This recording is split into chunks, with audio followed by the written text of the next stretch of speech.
తెలంగాణలో మున్సిపల్ ఎన్నికల నగారం మోగింది. జనవరి 28వ తేదీ నుండి 30వ తేదీ వరకు నామినేషన్ల ప్రక్రియ కొనసాగనుంది. మున్సిపల్ కార్యాలయాల వద్ద కోలాహలం మొదలైంది. ఎన్నికల్లో పోటీ చేయడానికి అభ్యర్థులు భారీగా నామినేషన్లు దాఖలు చేయనున్నారు.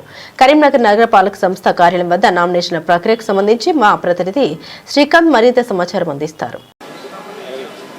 తెలంగాణ రాష్ట్రంలో మున్సిపాలిటీ ఎన్నికలకు సంబంధించి షెడ్యూల్ రిలీజ్ అయ్యింది. దీనికి సంబంధించి 3 రోజులు 30వ తేదీ వరకు కూడా ఈ నామినేషన్ల ప్రక్రియ కొనసాగుతుంది. అయితే ఈరోజు తొలి రోజు అవడంతో మున్సిపల్ కార్పొరేషన్ కార్యాలయం వద్ద భారీగా ఆశావాహులంతా కూడా నామినేషన్లు దాఖలు చేయడానికి పెద్ద ఎత్తున తరలి వస్తున్నారు. ఇక్కడ మనం చూడవచ్చు నామినేషన్ల ప్రక్రియ అయితే కొనసాగుతుంది. దీనికి సంబంధించి కరీంనగర్ డివిజన్లో దాదాపు 66 డివిజన్లకు సంబంధించి ఈ కార్పొరేషన్ పరిధిలో ఎన్నికలు జరగనున్నాయి. దీనికి సంబంధించి 3 రోజులు 30వ తేదీన కూడా ఈ ఎన్నికల నామినేషన్ల ప్రక్రియ అయితే కొనసాగుతుంది. మనతో పాటు అభ్యర్థి ఉన్నారు, ఏదైతే ఆశా వాళ్ళు ఈరోజు నామినేషన్ దాఖలు చేసిన అభ్యర్థి ఉన్నారు, వారితో మాట్లాడదాం.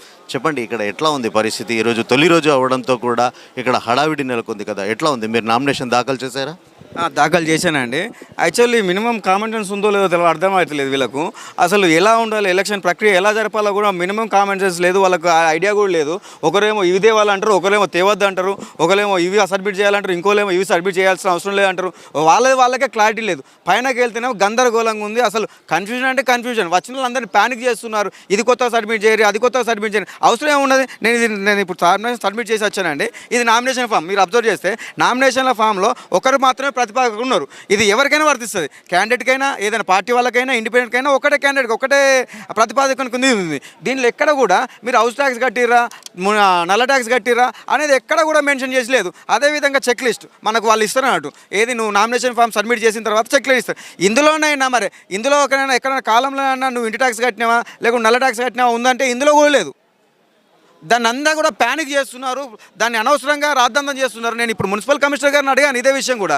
అడిగితే తను సింపుల్గా ఏమంటున్నారు, అది మీ బాధ్యత అంటున్నారు. ఆ బాధ్యత ఏమున్నది? ఫామ్లో ఏదున్నా సబ్మిట్ చేస్తాం, కానీ మీ బాధ్యత అనుకుంటే వదిలేసిపోతాయి. ఎక్కడుంది సార్ చూపిమంటే అదేం లేదు మీ బాధ్యత సార్ అంటున్నారు. అంటే ఇది ఏదో వర్బల్గా చేయడం తప్ప ఫామ్లో మాత్రం ఉన్నది కాదు. దయచేసి గమనించండి. మీరు కూడా ప్రతి ఒక్కరిని అడగండి.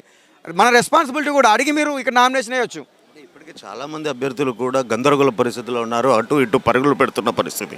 అంటే ట్యాక్స్ క్లియర్ లేదు, ట్యాక్స్ తీసుకోవడానికి ఒక కౌంటర్ కూడా లేదు. అంటే ఈ గందరగోళ పరిస్థితికి ప్రధానంగా ఈ సమస్య ఎక్కడ వచ్చిందంట? సమస్య వీళ్ళ మున్సిపల్ కమిషనర్ వాళ్ళ సంబంధించి సమస్య అనేది ఏదైతే ఎలక్షన్ ఈసీ మనకు నిబంధనలు ఇస్తారో అది నోటీస్ బోర్డులో పెట్టమని అడుగుతున్నాము, కానీ ఇప్పటి వరకు నోటీస్ బోర్డులో వాళ్ళు పెట్టలే.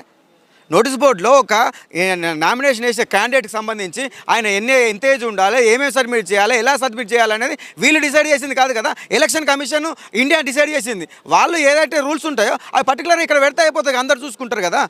లేకుండా వాళ్ళు ఏదో వర్బల్గా నోటుగా వచ్చింది చెప్తా అంటే ఎలా? ఇదే ఇక్కడ జరుగుతుంది. వాళ్ళు నోటిగా వర్బల్గా చెప్తున్నారు తప్ప ఇప్పటి వరకు కూడా ఎలాంటి ఇన్స్ట్రక్షన్స్ లేవు. నేను నామినేషన్ వేసి వచ్చాను, నన్ను ఎవరు కూడా అడగలే ఎన్ఓసి. మరి నాకు ఎన్ఓసి అడగలే, చెక్ లిస్ట్ క్లియర్గా ఇచ్చారు నాకు. ఇప్పటికే డివిజన్ల పునర్విభజన కూడా సక్రమమైన పద్ధతిలో జరగలేదు, ఓటర్ లిస్టు కూడా అంతా గందరగోళంగా ఉందంటూ ఆరోపిస్తున్నారు. ప్రస్తుతం మళ్ళీ ఇప్పుడు ఈ నామినేషన్ ప్రక్రియ కూడా గందరగోళంగా, ఎక్కడ వైఫల్యం అనుకోవచ్చు? అధికారుల వైఫల్యం ఇది. ఎలక్షన్ కమిషన్ యొక్క వైఫల్యం కిందకే వస్తుంది. దయచేసి గమనించండి, అధికారులు ఇప్పుడైనా మేల్కోనండి. చాలామంది నామినేషన్ వేయడానికి సిద్ధంగా ఉంటారు. మీరు ఇలా కన్ఫ్యూజ్ చేస్తే పాపం పోరాడడానికి వచ్చిన యువకులు ఎలా వస్తారు? ఆలోచించేయండి. ఎందుకంటే ఇల్లు లేని వాళ్ళు ఉన్నారు, రెంటల్స్ ఉన్నారు. మీరు రెంట్ ఉన్న వాళ్ళు కూడా ఓనర్స్ కట్టుకొని రావాలంటే ఎవరు కట్టుకొస్తారు? ఎక్కడ రాసి ఉంది మీకు? ఏ రాజ్యాంగం రాసి ఉంది? భారత రాజ్యాంగం ప్రకారం 21 ఏళ్ళు అయితే సరిపోతుంది. భారతదేశ చరిత్ర చూసుకోరు. ఎక్కడ నేను ఇప్పటివరకు 6 సార్లు ఎమ్మెల్యే చేసిన, 2 సార్లు ఎంపీగా చేసిన. నాకు ఇలాంటి ప్రాబ్లమ్స్ ఎప్పుడు ఫేస్ చేయలేదు. నేను ఇక్కడికి వచ్చినాక మీ ఇష్టం తెచ్చేరి లేకుండా అన్నట్టు మాట్లాడుతున్నారు కమిషనర్ గారు కూడా. అది పద్ధతి కాదు కదా సార్. మీరు ఏదైనా ఉంటే నోటీస్ బోర్డులో పెట్టండి. నోటీస్ బోర్డులో మేము చదువుకుంటాము, దాని ప్రకారంగా తీసుకొచ్చి ఇక్కడ సబ్మిట్ చేస్తాము. ధనవసరంగా పబ్లిక్ని ప్యానిక్ చేయకండి దయచేసి. మొత్తంగా చూసుకున్నట్టయితే ఈ ఎలక్షన్ నామినేషన్ ప్రక్రియ అంతా కూడా గందరగోళంగా కొనసాగుతుంది. చెక్ లిస్టుల ప్రకారం కాకుండా అభ్యర్థులంతా కూడా గందరగోళానికి గురవుతున్నారు. అసలు ఇంటి పన్ను అందుకు సంబంధించి ఎలాంటి చెక్ లిస్టులో ఎలాంటి నిబంధన లేకున్నప్పటికీ కూడా ఇక్కడ అభ్యర్థులంతా కూడా గందరగోళ పరిస్థితిలో ఉన్నారు.